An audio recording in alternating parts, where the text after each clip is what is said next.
Muy bien, entonces voy a poner a consideración de ustedes este ejercicio 8.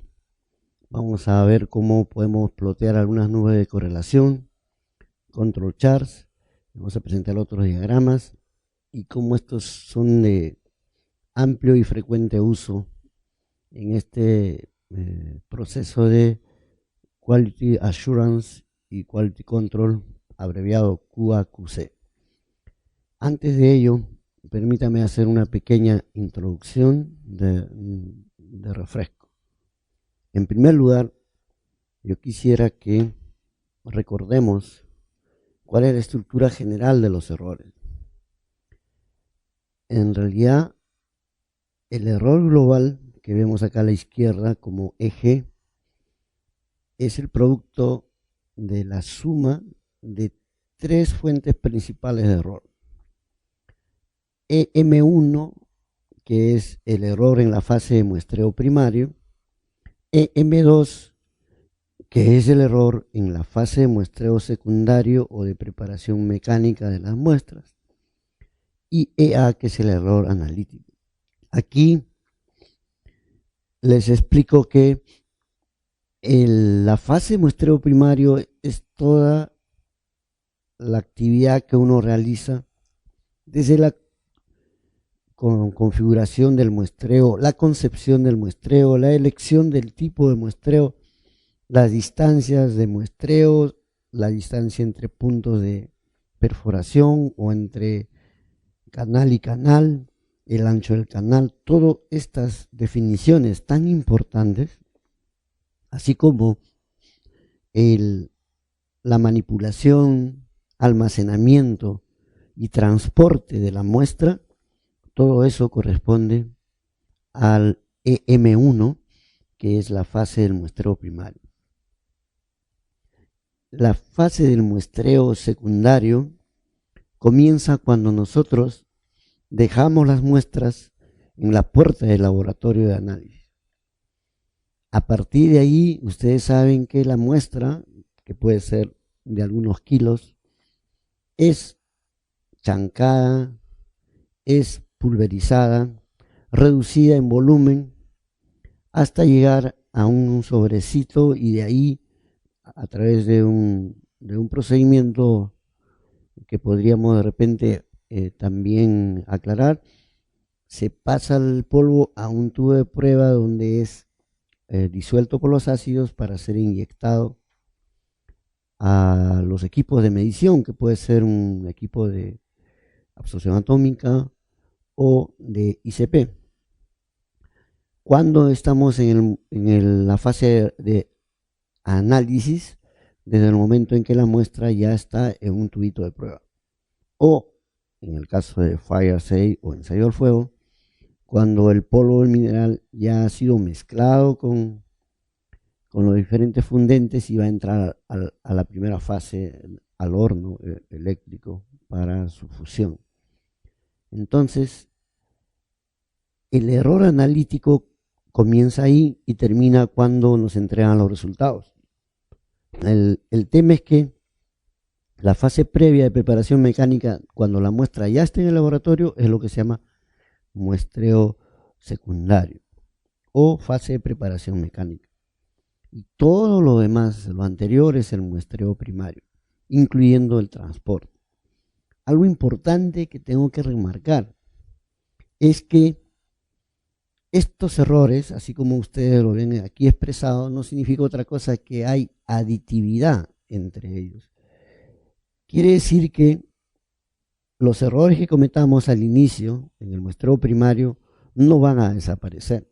Una vez que los cometimos, serán arrastrados y a ellos se sumarán los errores que se cometan en la fase de preparación mecánica y a continuación se les sumarán los errores que se cometerá durante el proceso analítico. Eso quiere decir que hay aditividad de las varianzas y de los errores en general. Eso es muy importante. Es una ilusión estadística pensar que hay errores negativos que se van a compensar con positivos. Eso solo puede suceder ilusamente cuando trabajamos con la desviación estándar, que ustedes saben que puede ser positiva o negativa. Pero la desviación estándar no es una variable aditiva. El cuadrado de la desviación estándar, que no tiene signo, la varianza que está acá, sí es aditiva.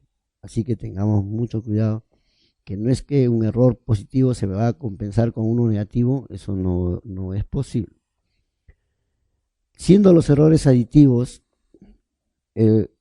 la máxima autoridad de muestreo, como es PRG, nos dice que este error de muestreo, donde está el muestreo primario y el muestreo secundario,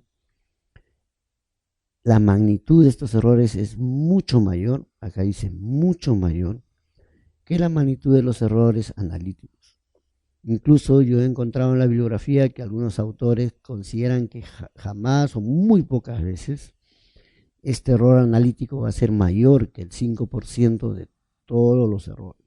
De todo el 100%, solo el 5% es lo que se produce durante el error analítico. El otro 95% se produce durante las fases de muestreo primario y secundario. Esto es muy importante, pero demos un paso más adelante. Acá ustedes están observando en el cuadro de la derecha las tres fases: muestreo primario, muestreo secundario y análisis. Miren, la magnitud del sesgo, según Pierre, de cada una de estas fases difiere tremendamente.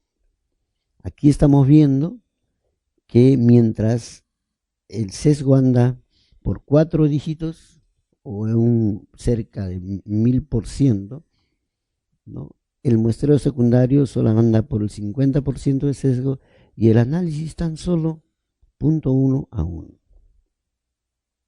Miren ustedes que en la práctica del QAQC hay un contrasentido. ¿Cuál es? Que prácticamente el 90 y tantos % de las empresas, de los colegas, de los qualifier person, etcétera, están practicando el QAQC solo a nivel de análisis o a nivel de análisis del muestreo secundario, es decir, cuando la muestra ingresa al laboratorio químico. Pero en el muestreo primario prácticamente no se hace QAQC. Prácticamente.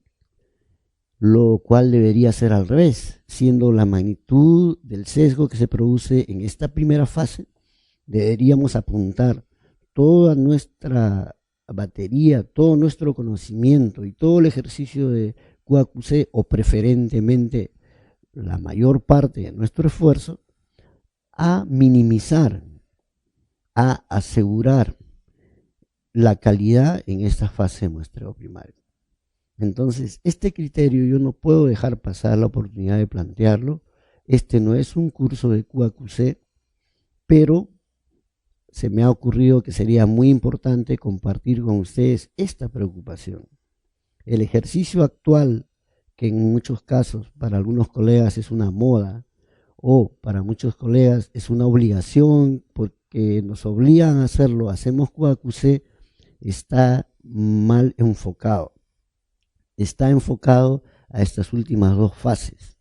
Yo llamo la atención para que se revierta este contrasentido y más bien lo hagamos preferentemente en la fase de muestreo primario, que es donde se originan los errores más importantes y decisivos.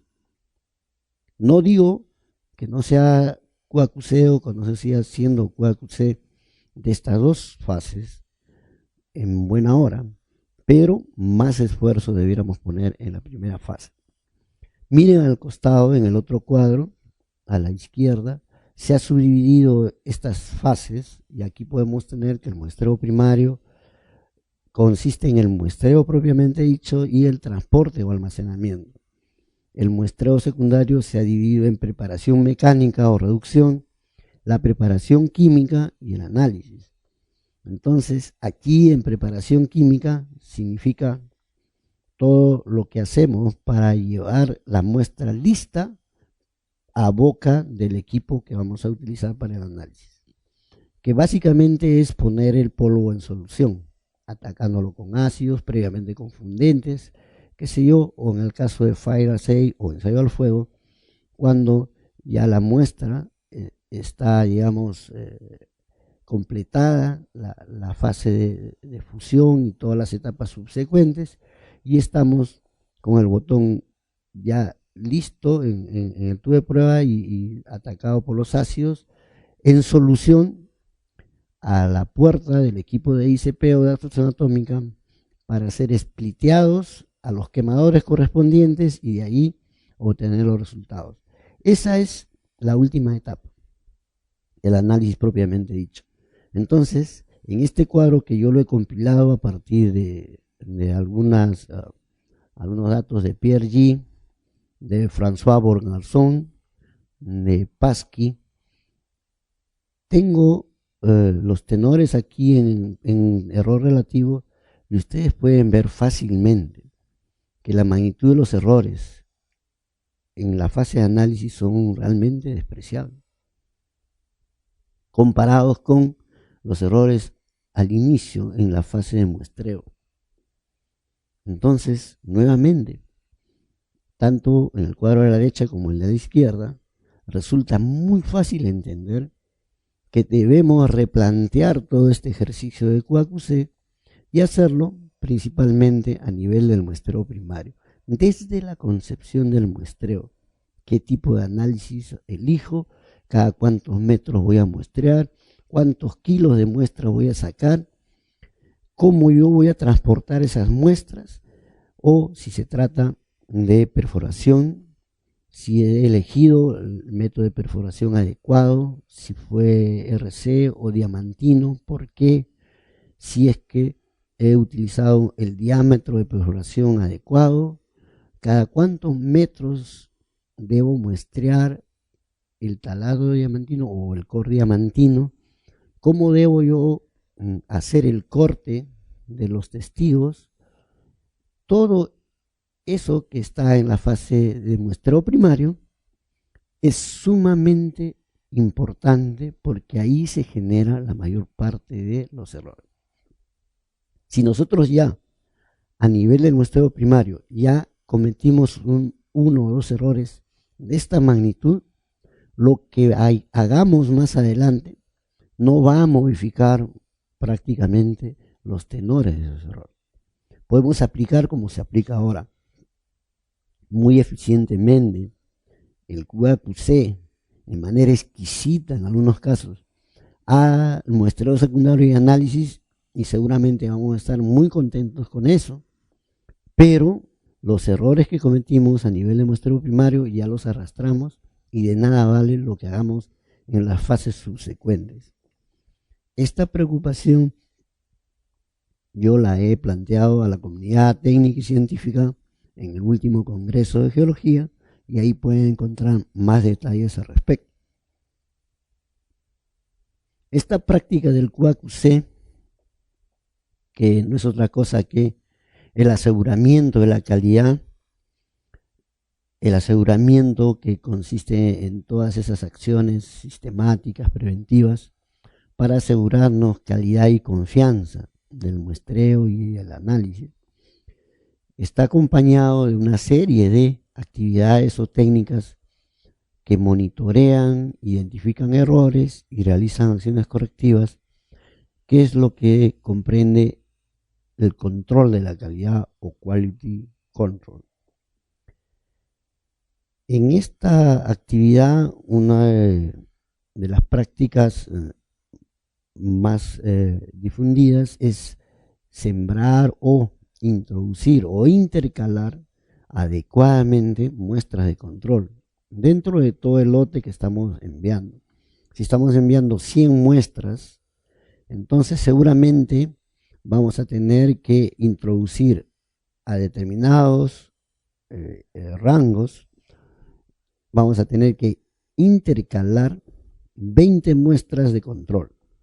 Si tengo 100 muestras, 20 muestras. Estas 20 muestras no son eh, de cualquier tipo de diseño, ahora vamos a ver que dentro de estas 20 muestras hay muestras que se denominan blancos, estándares, duplicados, etcétera.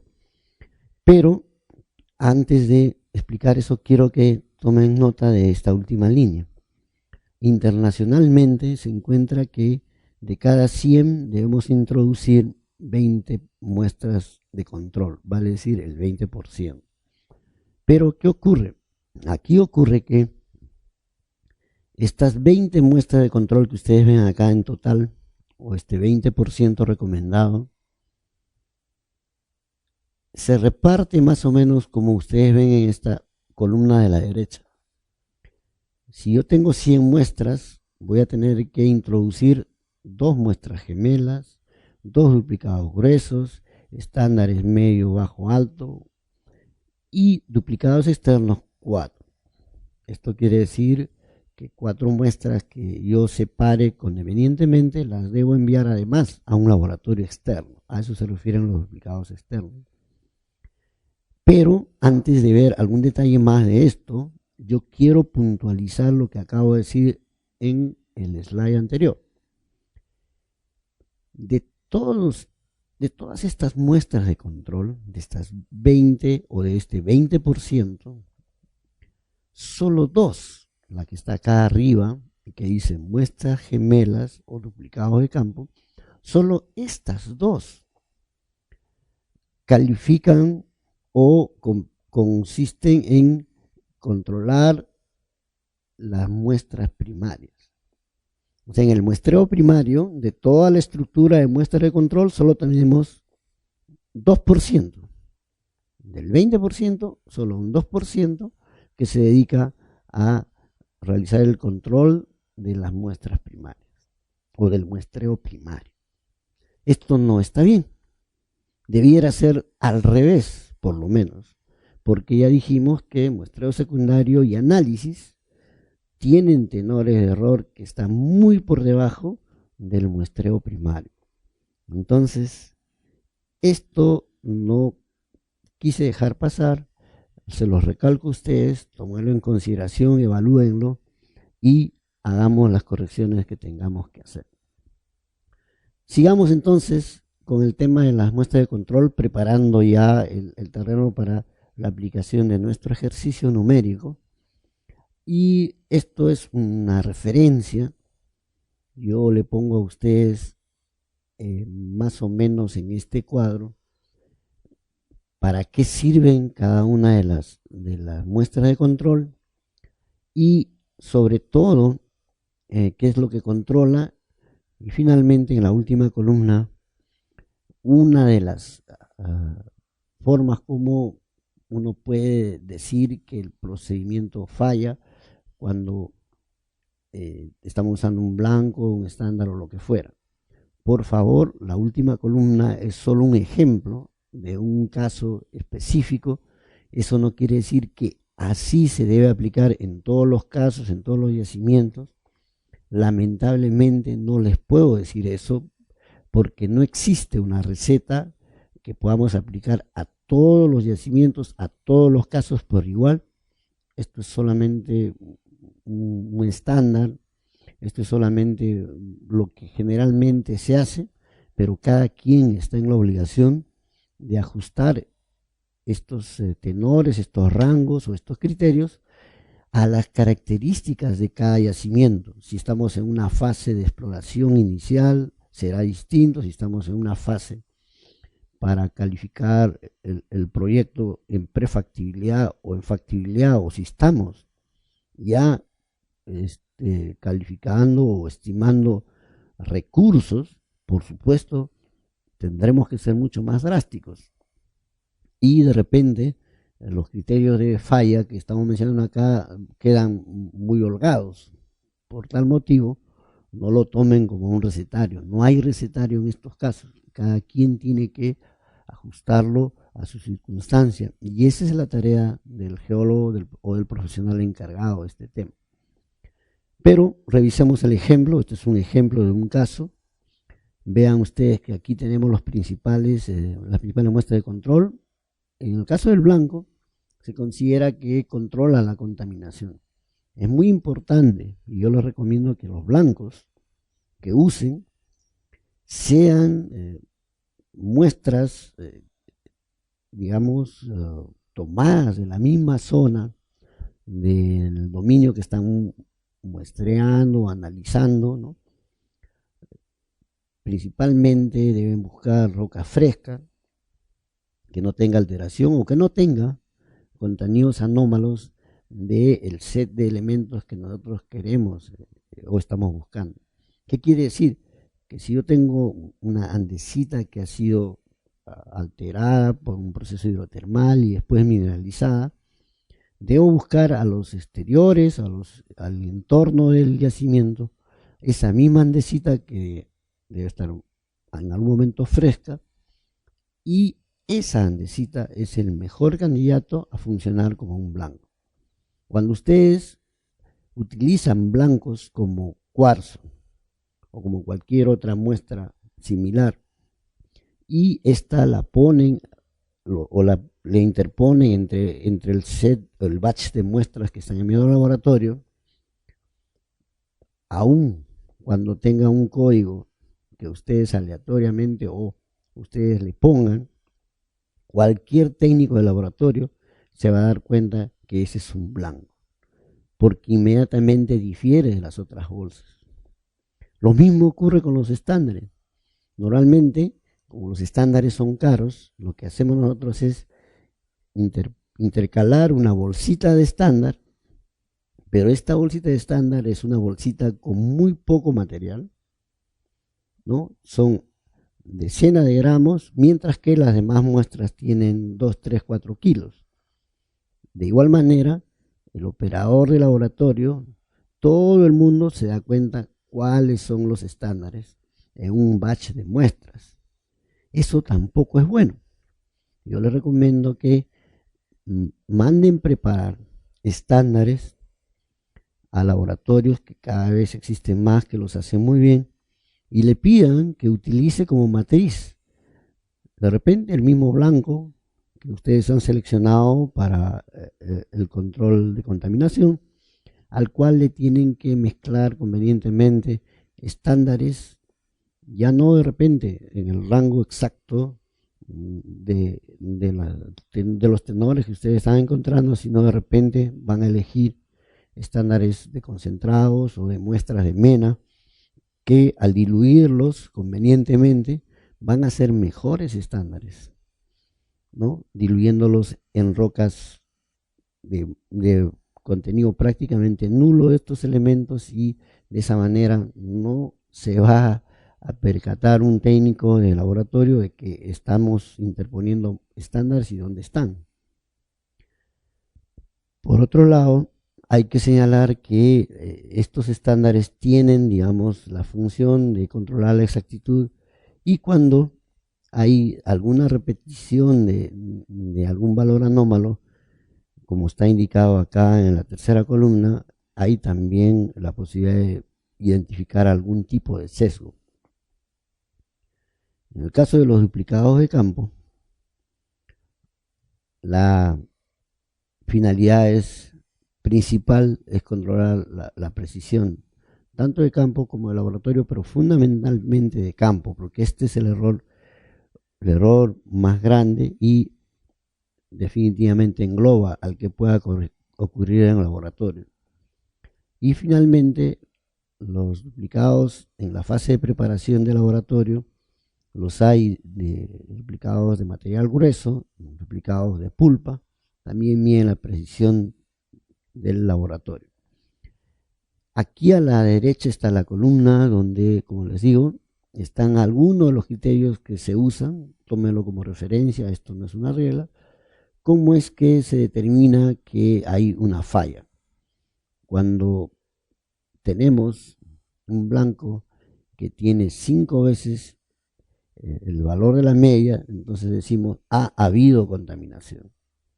O cuando el estándar, al ser analizado, nos da un valor que es igual a la media o al valor que conocemos del estándar más 3 variaciones de estándar, entonces decimos aquí ha habido una mala determinación. De igual manera, el sesgo se determina cuando hay un valor fallido del mismo lado de la media y en valores consecutivos, como también no se aceptan diferencias mayores de 20% en el caso de los duplicados en general. Algunas acciones a tomar también las tengo acá señaladas. Si fallan dos o más de las tres primeras muestras de control, vale decir blancos y estándares, lo que se hace generalmente es reenviar todas las pulpas para el reanálisis. Si falla una nada más de cualquiera de estas tres, blancos o estándares, y además las 5, entonces se reenvían todas las pulpas para el reanálisis. Cualquier otra falla, con excepción de la 4, implica enviar la muestra y sus adyacentes. Ustedes verán nuevamente aquí con criterio si la muestra y dos adyacentes o tres adyacentes o cuatro adyacentes. Generalmente esto se puede extender hasta antes de la siguiente muestra de control, para arriba y para abajo, y todo ese grupo se envía a reanálisis de la pulpa. Ahora, ¿qué pasa con el ítem 4, que son los duplicados de campo, que son los únicos que miden el muestreo primario? Aquí hay un tema de lo que se llama el error de causa natural. Este error de causa natural es distinto, no solamente entre yacimiento y yacimiento, sino dentro de un mismo yacimiento puede ser sumamente variable. Aquí está el concepto de heterogeneidad, que lo encontramos en capítulos enteros en los libros de muestreo o en los tratados de muestreo, y que nos dicen que hay un error de heterogeneidad, que es lo que denomina Pierre Guy como el error fundamental. Entonces, principalmente, ese es el tenor básico no eliminable que tiene una muestra duplicada frente a la otra que no vamos a poder eliminar. Además, hay toda una secuela de errores, no es el motivo del curso explicarles todos los errores que se involucran acá, que van a sumarse, como le dije, que es aditivo, y finalmente lo que ocurre es que cuando ustedes vean los diagramas que se refieren a los duplicados de campo, van a ver que tienen una dispersión notable y que muy raras veces, ¿no?, estos diagramas son aceptables, ¿no?, pero generalmente todo el mundo los acepta. Yo pienso que aquí es donde debemos comenzar a revertir este asunto de estar haciendo QAQC solamente de las últimas dos fases y no del muestreo primario. Nos toca entender y explicar por qué y cuáles son las causas naturales que producen que no haya, digamos, una dispersión aceptable en el caso de los duplicados de campo.